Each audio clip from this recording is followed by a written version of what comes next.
Saya tanya nih, kenapa kita sholat? Tuh, udah puluhan tahun sholat, nggak tahu kenapa harus sholat. Satu kan jelas tadi saya jawab kan, membuktikan keimanan kita kepada siapa? Allah. Itu baru hablum minallahnya. Sedangkan dalam Islam itu kan dua konsepnya, hablum minallah, yang kedua hablum minal makhlukat, bukan hanya dengan manusia, dengan hewan, dengan tumbuhan dan sebagainya. Nah, kalau yang pertama kaitan dengan Allah, selesai kita begitu salam, selesai dengan Allah. Kaitan dengan manusianya apa?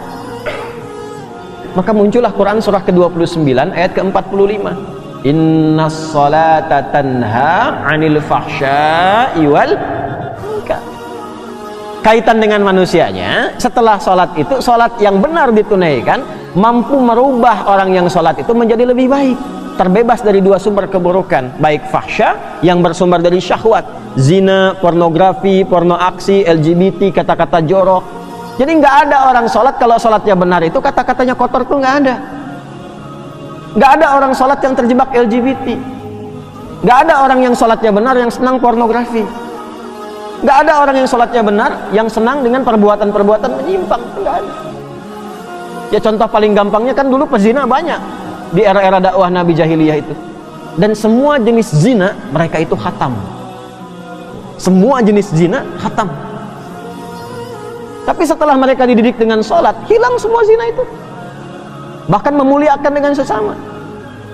Mungkar itu keburukan yang diingkari oleh hati, sumbernya nafsu perut dan akal. Nafsu perut itu karena terlalu lapar mencuri, ditambah dengan akal korupsi. Kan orang bilang kalau ayam mencuri, kan? Kalau lebih besar korupsi kan? Padahal sama-sama mencuri kan? Ya kan? Sapi makannya apa? Rumput. Nah, ada orang makannya aspal. Yang harusnya 7 cm jadi 5 cm jadi 2 cm gitu kan? Ya. Nah, itu mungkar namanya. Sehingga banyak rusak, banyak dicek-cek gitu kan? Ya, dipastikan bagus lagi. Nah, itu mungkar.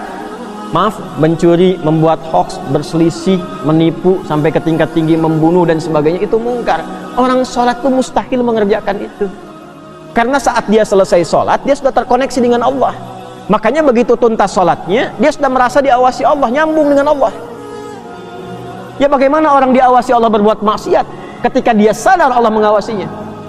Itu yang dimaksud Quran surah ke-4 An-Nisa ayat 103. فَإِذَا قَضَيْتُمُ الصَّلَاةَ فَاذْكُرُوا اللَّهَ قِيَامًا وَقُعُودًا وَعَلَى جُنُوبِكُمْ.